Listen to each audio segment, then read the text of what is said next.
Celebration Plaza in Brooklyn, New York.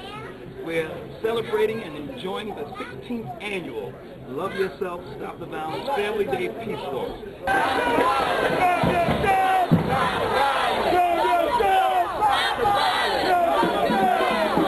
at Applebee's is where we do the breakfast for this dynamic peace walk, crying out for the community to love themselves and stop the violence. We're marching down Nostrand Avenue, concluding in front of the James E. Davis Post Office on Empire Boulevard. There, we'll address the issues of violence here in Brooklyn and abroad. We have to deal with that violence. We say love yourself because if you love yourself, then you can love your neighbor. And if you love your neighbor, you can love yourself. And we can live and be a better community.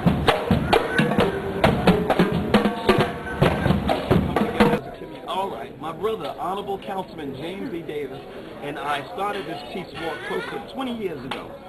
A little child was hit by a car accidentally, and then a scholar was killed after that, and that affected us, and we wanted to do something about it. So we rather than speaking in the basement saying, you know, complaining and crying in our house, we decided to get a bullhorn and take it to the streets and tell everybody to love yourself, stop the violence. Councilman James E. Davis was gunned down himself inside New York City Hall on July 23rd, 2003. He was the elected official for 17 months. Prior to that, we had our Love Yourself, Stop the Violence organization. He was a police officer, and I worked at an after-school program. I was a program director for Mega Evans College. Now we have this dynamic organization. We counseled thousands and thousands of people, but when the tragedy hit home, it was important that I get back on that horse and continue to fight and continue to counsel people and continue to cry out, love yourself, stop the violence.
Foundation, James E. Davis, it's going down. You see all the trucks? It's going down. It's going down.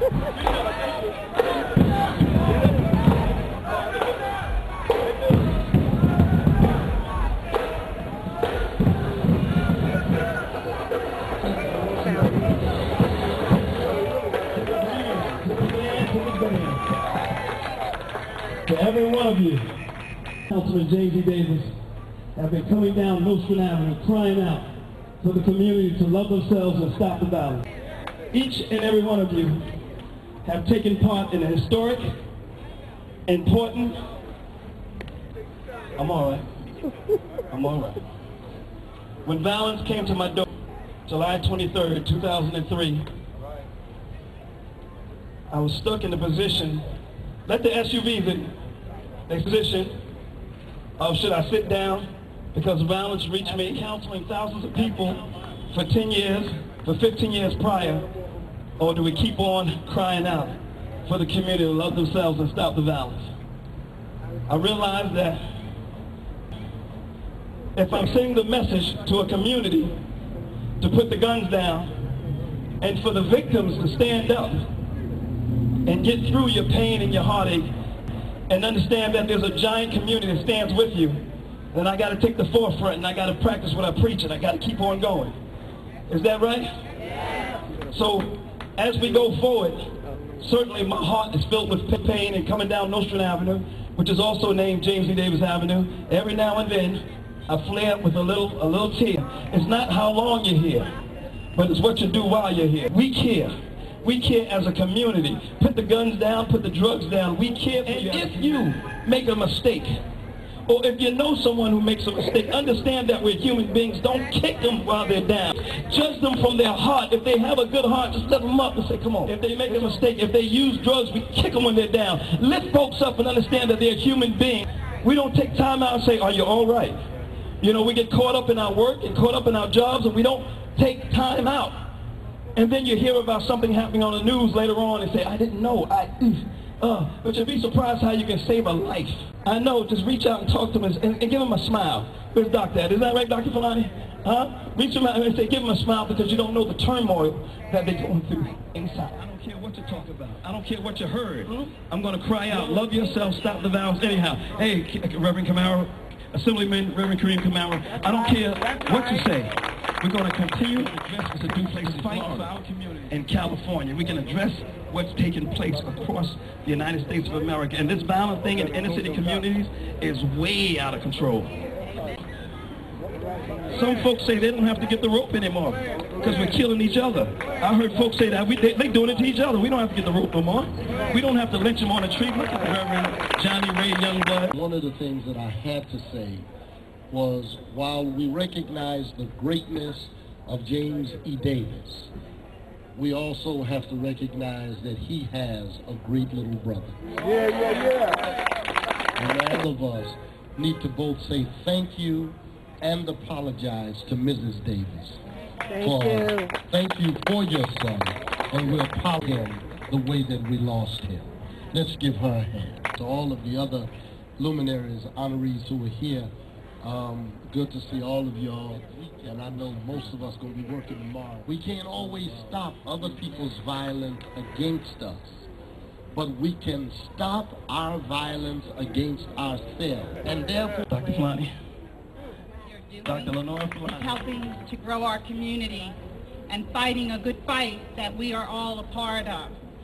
My philosophy has been, if we tell the kids to put down the guns and put down the drugs, we have to give them something to lift up. Increase the number of years that people in our state, but people in our community get for gun possession from 3.5 years. I'm organizing in opposition to this. From 3.5 years, but you can still clap. From 3.5 years to 10 years. That increasing the number of years for possessing a gun impacts upon the violence. In fact, what happens is the longer the young people are in prison, the bad criminals they become, because the system doesn't rehabilitate. It helps them to become more violent. Good afternoon. First, I want to just give a little notification and acknowledgement of clubs and social clubs. And the mantra, the main, we do this because we have a love. The body of Jeffrey Davis, and so we thank you, Jeffrey. You know, Jeffrey has now matured to such a level, well, you know, I don't know how long I'm going to continue, Jeffrey, but you may want to reconsider about this whole city council. It lies within the brothers. Don't lie.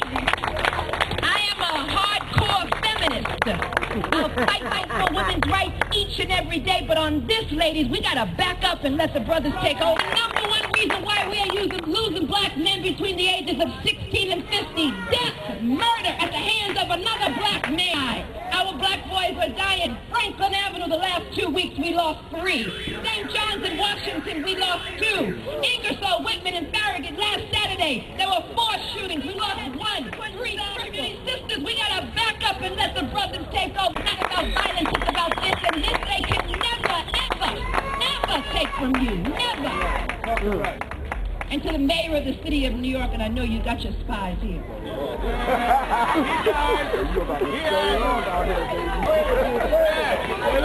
follow me everywhere. It's a picture with 2 T's and 2 I's. Get it right. There are no youth programs. We don't have any athletic centers. We've got no constructive activities for our young boys. What saved me was a track. Men, if anyone didn't tell you today, I love you. I support you. I embrace you. Stay safe. I called for him when the bullets kissed my skin, sanctified the man Jeffrey. I will love you forever. For the simplest of actions, did what was necessary to save my people still on the auction block.